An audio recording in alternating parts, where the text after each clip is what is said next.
Hello everyone, অনেকদিন পর ফিরে এলাম। আশা করি প্রত্যেকে খুবই ভালো আছেন। তো আজকের সেশনে আমরা একটা নতুন টপিক নিয়ে আলোচনা করব। নতুন সেশন, নতুন টপিক, এবং এই টপিকটা খুবই খুবই গুরুত্বপূর্ণ। কোথাও কোথাও আমরা লেখা দেখতে পাই, যেমন হি ইজ গন, এটা কোথাও কোথাও দেখতে পাই। আবার হি হ্যাজ গন, এটা দেখতে পাই। তো এই দুটো সেন্টেন্সের মধ্যে পার্থক্য কোথায়, বা এই দুটো সেন্টেন্সের মধ্যে ঠিক কোনটা? দেখুন, এই দুটো সেন্টেন্সই ঠিক, এবং এর মধ্যে একটু সূক্ষ্ম পার্থক্য আছে। দেখে মনে হচ্ছে যে কোনো পার্থক্য নেই, কিন্তু পার্থক্য আছে। এবার এইরকমই কিছু সেন্টেন্স, যেমন আই অ্যাম লস্ট বা I have lost, I am done বা আই হ্যাভ ডান, বা আই অ্যাম ফরগটেন বা আই হ্যাভ ফরগটেন। তো এগুলোর মধ্যে পার্থক্য কি সেটা নিয়েও আলোচনা করব। দেখুন, এখানে কি আছে, হি ইজ গন এবং হি হ্যাজ গন। প্রথমে আমরা জেনে নিই গন মানে কি। গন হচ্ছে গো, যাওয়া। গো প্রেজেন্ট টেন্সে, পাস্ট টেন্সে কি ওয়েন্ট, এবং পাস্ট পার্টিসিপল কি হয়, গন, তাই তো? এবার হি ইজ গন এটা নিয়ে আলোচনা করার আগে হি হ্যাজ গন এটা আমরা দেখে নিই। হি হ্যাজ গন এটা প্রেজেন্ট পারফেক্ট টেন্সে আছে। পারফেক্ট টেন্স, প্রেজেন্ট পারফেক্ট টেন্সের নিয়ম কি না, প্রথমে সাবজেক্ট থাকবে, তারপর হেল্পিং ভার্ব থাকবে, তারপর ভার্বের থার্ড ফর্ম অর্থাৎ ফার্স্ট পার্টিসিপল থাকবে, তারপর অবজেক্ট থাকবে। ওকে, এবার দেখুন এখানে subject he, has, helping verb এবং গন। গন এখানে কি আছে, ভার্বের থার্ড ফর্ম। তাহলে এটা গন হলো ভার্বের থার্ড ফর্ম। গো তার থার্ড ফর্ম কি, গন। এর মানে হলো হি হ্যাজ গন, অর্থাৎ সে চলে গেছে, হয়তো এখানে ছিল, সে চলে গেছে, এটা হলো মানে। এবং এটা কি আছে, অ্যাক্টিভ ফর্মে আছে। ওকে, তাহলে এটা জানা খুবই সোজা, হি হ্যাজ গন এটা প্রেজেন্ট পারফেক্ট টেন্সে আছে। কিন্তু এখানে দেখুন হি ইজ গন, এই যে স্ট্রাকচারটা, সাবজেক্ট থাকবে, তারপর বি ভার্ব থাকবে, এরপরে ভার্বে যদি থার্ড ফর্ম থাকে, সাবজেক্ট বি ভার্ব, এখানে লিখে দিচ্ছি subject plus be verb plus ভার্বের থার্ড ফর্ম।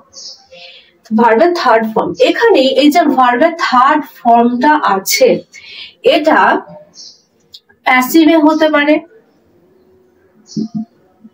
প্যাসিভে হতে পারে। প্যাসিভ করার সময় আমরা জানি এরকম সেন্টেন্স স্ট্রাকচার হয়। অথবা এটা এই যে ভার্বের থার্ড ফর্ম, এটা কি হবে, অ্যাডজেক্টিভ হতে পারে, অ্যাডজেক্টিভ হিসাবে কাজ করতে পারে। ওকে, যেমন ব্রেক, ব্রোক, ব্রোকেন। এখানে ব্রোকেন ভার্বের থার্ড ফর্ম, অর্থাৎ এখানে অ্যাকশন বোঝাবে, তার সাথে সাথে কি হয়, ব্রোকেন আমরা কি হিসাবে ব্যবহার করতে পারি, অ্যাডজেক্টিভ হিসাবে ব্যবহার করতে পারি। তাহলে দেখুন এখানে গন এখানে অ্যাকশন বোঝাচ্ছে, অ্যাকশন বোঝাচ্ছে, কাজ করা বোঝাচ্ছে। ওকে, কিন্তু এখানে হি ইজ গন যখন প্যাসিভ হিসাবে বসবে তখন অ্যাকশন করা বোঝাবে, কিন্তু অ্যাডজেক্টিভ হিসাবে যখন বসবে তখন স্টেট অফ বিইং বসাবে, স্টেট অফ বিইং হিসাবে ব্যবহার করা হবে।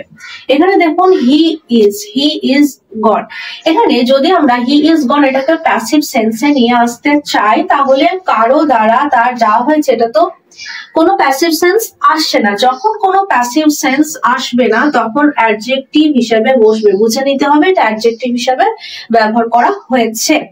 এবার আমরা হি ইজ গন এই কথাটার দ্বারা আমাদের আগে কি বলা হয়েছিল, পরে কি বলা হবে, এর দ্বারা আমরা অর্থটা ধরে নিতে পারি।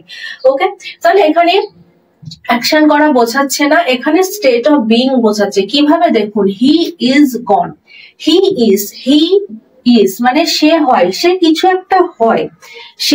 একটা হয়, যেমন আই অ্যাম আমি হই, আমি কিছু একটা হই, আই অ্যাম আমার একটা অস্তিত্ব আছে।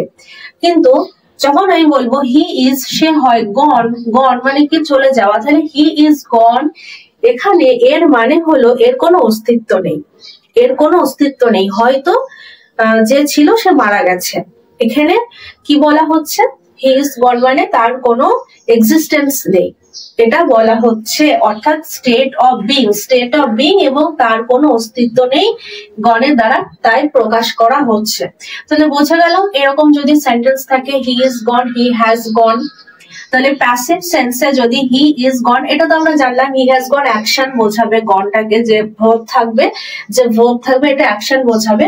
এবং এখানে এটা ভার্বের কাজ করছে না, কিসের কাজ করছে? অ্যাডজেক্টিভের কাজ করছে। হি ইজ গন, এমন নয় যে এখানে সবসময় অ্যাডজেক্টিভের কাজ করবে। এই যে স্ট্রাকচারটা আছে এটা কোনো কোনো সময় অ্যাকশনও বোঝাবে, প্যাসিভ সেন্সে বোঝাবে। ওকে, তাহলে বুঝতে পারলাম এখানে কোনো সময় প্যাসিভ সেন্স হবে, কোনো সময় অ্যাডজেক্টিভ হবে। প্যাসিভ সেন্সে না হলেই আমরা বুঝবো অ্যাডজেক্টিভ ফর্মে আছে, অর্থাৎ স্টেট অফ বিং বোঝাচ্ছে। যেমন এরকম একটা sentence, I am forgotten, I am forgotten, I have forgotten, এর মধ্যে পার্থক্য কি? I have forgotten এখানে অর্থাৎ আমি ভুলে গেছি, আমি কাজটা করেছি, আমি ভুলে যাওয়ার কাজটা করেছি, এটা হচ্ছে কর্তাকে আমি, কর্তা আমি। এবং forgotten এখানে অ্যাকশন বোঝাচ্ছে, ভার্বের third form. Okay, I am forgotten এটা কিন্তু দেখুন আমাকে ভুলিয়ে দেওয়া হয়েছে, এটা কিন্তু প্যাসিভ সেন্সেও প্রকাশ করছে, অ্যাডজেক্টিভেরও কাজ করছে। আমাকে ভুলিয়ে দেওয়া হয়েছে, এখানে কিন্তু কর্তা আমি নই, কর্তা অন্যজনা, আমি অন্যজনের কাজটা গ্রহণ করছি। তাহলে এখানে I am forgotten বলতে প্যাসিভ সেন্সে অ্যাকশনও বোঝাচ্ছে, অন্যদের দ্বারা আমি ভুলে গেছি, আবার স্টেট অফ বিংও বোঝাচ্ছে, অর্থাৎ অ্যাডজেক্টিভও বোঝাচ্ছে আবার অ্যাকশনও বোঝাচ্ছে। আবার এরকম একটা সেন্টেন্স যে I am done এবং I have done, এই দুটোর মধ্যে পার্থক্য কি? I am done এবং I have done, দেখুন I have done এটা প্রেজেন্ট পারফেক্ট টেন্স আছে, I have done বোঝা খুব সোজা, এখানে কর্তা কে আমি নিজেই কর্তা, এখানে আমি নিজেই কর্তা, আমি কাজটা করেছি। এবং ডান এখানে অ্যাকশন বোঝাচ্ছে, অ্যাকশন এবং V3 প্রেজেন্ট পারফেক্ট টেন্সে আছে, অর্থাৎ আমি করেছি, আমি কোন একটা কাজ এই কিছুক্ষণ আগেই হয়তো করলাম, সেই কাজটার ফল এখনো আছে। I have done my homework, অর্থাৎ আমি আমার বাড়ির কাজ করেছি। তাহলে এখানে কি বোঝাচ্ছে? প্রেজেন্ট পারফেক্ট টেন্স এবং এখানে অ্যাকশন বোঝাচ্ছে, এবং দেখুন I am done, এটা কি প্যাসিভ সেন্সে আসবে? এটা কি ডান এখানে অ্যাকশন বোঝাবে না। I am done, আমাকে কিছু করা হয়েছে, I am done, কারো দ্বারা কিছু, এটা কি কোনো প্যাসিভ সেন্সে আসছে না। তাহলে এখানে বুঝতে হবে ডান এখানে অ্যাডজেক্টিভ, ডান এখানে অ্যাডজেক্টিভ হিসাবে বসেছে, অর্থাৎ স্টেট অফ বিং বোঝাচ্ছে।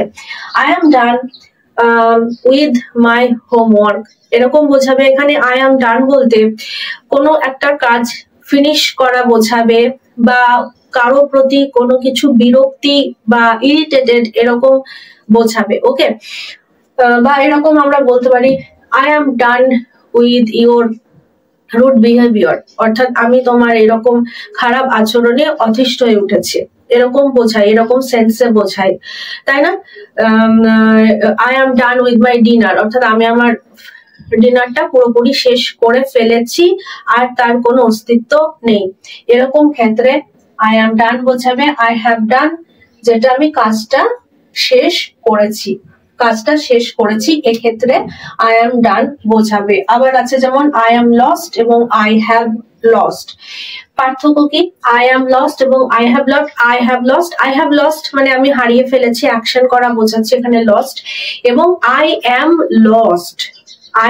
lost মানে এখানে লস্ট বলতে অ্যাডজেক্টিভের কাজ করছে, স্টেট অফ বিং বোঝাচ্ছে।